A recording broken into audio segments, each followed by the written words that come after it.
Hello বন্ধুরা, আমাদের দৈনন্দিন জীবনে আয়না ব্যবহার করি না এমন মানুষ খুঁজে পাওয়া খুবই মুশকিল। আয়না নিয়ে রূপকথার কি আর শেষ আছে? আর শীতে অতীত, বর্তমান ও ভবিষ্যৎ দেখার কাহিনী তো সবারই জানা। হারানো বা গোপন স্থানে থাকা কোনো ব্যক্তি বা বস্তুর অবস্থানও নাকি নিখুঁতভাবে বলে দিতে পারে জাদুকর দর্পণ। কোথাও এই বস্তু সৌভাগ্যের প্রতীক, কোথাও তা আবার বয়ে আনে দুর্ভাগ্য। আয়না নিয়ে পৃথিবীর দেশে দেশে গল্পগাথা ও রহস্যের যেন আদি অন্ত নেই। সেই রকমই কিছু কাহিনী নিয়ে আজ সাজানো আমাদের এই ভিডিওটি। তো আমরা এই ভিডিওটিতে এমন সব চাঞ্চল্যকর তথ্য দিতে চলেছি যা আপনি সত্যি শিহরিয়ে উঠবেন। ভবিষ্যতের আভাস পেতে নাকি আয়না ব্যবহার করা হতো। প্রাচীন গ্রীসে ডাইনিরা আয়না ব্যবহার করত। খ্রিস্টের জন্মের প্রায় ৩০০ বছর আগের যেসব প্রাচীন গাথা বলা আছে, ডাইনিরা নিজেদের দৈবাদেশ ও বাণীগুলো লিখে রাখত আয়নার মাধ্যমে। প্রাচীন রোমেও আয়নার প্রচলন ছিল। সেখানে ধর্মগুরুরা অতীত, বর্তমান ও ভবিষ্যৎ বর্ণনা করার জন্য দর্পণ ব্যবহার করতেন।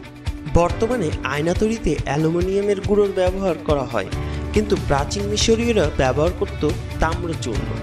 তামার সাথে দেবী হাতরের সম্পর্ক ছিল বলে ধারণা করত মিশরীয়রা। হাতর ছিলেন সৌন্দর্য, প্রেম, কাম, সমৃদ্ধ, জাদুর দেবী। প্রাচীন অ্যাজটেকরা আয়না বানাতে ব্যবহার করত অবসিডিয়ান বা মূলত কাচের মতন দেখতে এক জাতীয় কালো আগ্নেয় শিলা। অ্যাজটেকরা বিশ্বাস করত তার দেবতা তেজকেটলিপোকার সাথে সম্পৃক্ত। রাত্রি সময় ও বংশ পরিক্রমায় পাওয়া স্মৃতির দেবতা ছিলেন এই তেজকাটলিপোকা।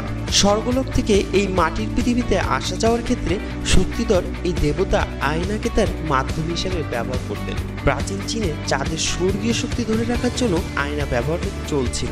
কথিত আছে চীনের এক সম্রাট জাদুকরি এক আয়নায় বসিয়ে নিজের সাফল্য পেয়েছিলেন।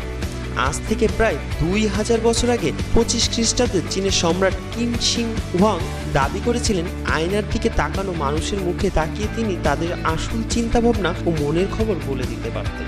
রূপকথার কথক হিসাবেও এই আয়নার ব্যবহার অনেক। জার্মানদের স্নো হোয়াইট রূপকথায় কথা বলা এক আয়নার কথা আছে। সেই আয়না সবসময় সত্য কথা বলতো। জার্মানিরা বাভারিয়া অঞ্চলের লোর এলাকার জনগণ একসময় বিশ্বাস করত যে আয়নায় সর্বদা সত্য কথা বলে। ভাগ্যের নিয়ন্ত্রক হিসেবেও এই আয়নাকে অনেকবার ব্যবহার করা হয়েছে। আয়না থেকে বহু কুসংস্কার রয়েছে। আয়না ভেঙে ফেললে ৭ বছরের জন্য দুঃখের দিন শুরু হয় বলেও মনে করত অনেকে। প্রাচীন রোমরা মনে করত মানুষের ৭টা করে জন্ম থাকে, আর কেউ যদি কোনো জন্মের একটা আয়না ভেঙে ফেলে তবে আয়নার ভাঙা টুকরোগুলোর ভেতরেই সেই ব্যক্তির আত্মা আটকে যায়। আবার পুনর্জন্ম না হওয়া পর্যন্ত সেই ব্যক্তির মুক্তি ঘটে না। তবে ঠিক এর উল্টো চিত্র পাওয়া যায় পাকিস্তানে আয়না ভেঙে ফেলাকে দুর্ভাগ্য নয়, বরং সৌভাগ্য বা ইতিবাচক ঘটনার ইঙ্গিত বলেই মনে করা হয়। অর্থাৎ আয়না ভেঙে গেলে কোনো একটা অশুভ শক্তি গৃহ ছেড়ে যাচ্ছে বা শুভ কিছুর সূচনা ঘটতে যাচ্ছে বলেই মনে করা হয়। আর অভিনেতারা তো আয়না নিয়ে রীতিমতো কুসংস্কারেই আক্রান্ত। কোনো অভিনেতা তো মনেই করেন যে আয়নার সামনে নিজের শ্বাস পোশাক পরতে থাকে আর তার ঘাড়ের ওপর দিয়ে যদি অন্য কেউ উকি দিয়ে দেখে তবে সেটিকে একটা খারাপ কিছু বা মন্দ ভাগ্যের ইঙ্গিত হিসাবে দেখা হয়। তাছাড়া মঞ্চের ওপর আয়না রাখার ক্ষেত্রেও নাট্যকর্মীদের একটা প্রবল অনীহা রয়েছে। একে তো বস্তুটা ভঙ্গুর, আর ওপরে সেটি আবার বাতির সমস্ত আলো প্রতিফলন করে। পর্দা টেনে না দেওয়ার প্রথাও রয়েছে আয়নায়। সেই ভিক্টোরিয়ান যুগের ব্রিটেনের বিশ্বাস করা হতো যে মৃত ব্যক্তির শেষকৃত্য শুরু হবার সময় সেই বাড়িতে থাকা সকল আয়না পর্দা দিয়ে ঢেকে দিতে হবে, কারণ তখন মনে করা হতো যে পর্দা দিয়ে আয়নাগুলো সব ঢেকে না দিলে মৃত ব্যক্তির আত্মাটা কোনো আয়নার ভিতরে ঢুকে আটকা পড়ে যেতে পারে। এখন যে তথ্যটা দিতে চলেছি তা অনেকেই অবাক হবেন এবং শুনেও থাকতে পারেন। আয়না নিয়ে ব্লাডি মেরি নামের একটি খেলার কথা পুরনো ডাকিবিদ্যা বিষয়ক লেখায় পাওয়া যায়। কখনো খেলেছেন কি এই খেলা? এটি আসলেই খুবই ভয় ধরানো এক ধরনের খেলা। বুকের পাটা না থাকলে এই খেলার নামটাও নেওয়া ঠিক না। কোনো এক গভীর অন্ধকার রাতে হাতে একটা মোমবাতি নিয়ে আয়নার দিকে তাকিয়ে আপনি ৩ বার বলবেন bloody Mary, bloody Mary, bloody Mary. নির্দিষ্ট কিছু আচারও পালন করবেন। তারপর চোখ বন্ধ করবেন।